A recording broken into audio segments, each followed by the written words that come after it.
In seeking comfort, we generally find a quiet corner in life where there is a minimum of conflict, and then we are afraid to step out of that seclusion.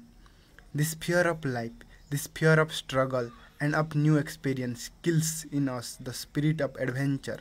Our whole upbringing and education have made us afraid to be different from our neighbor, afraid to think contrary to the established pattern of society, falsely respectful of authority and tradition.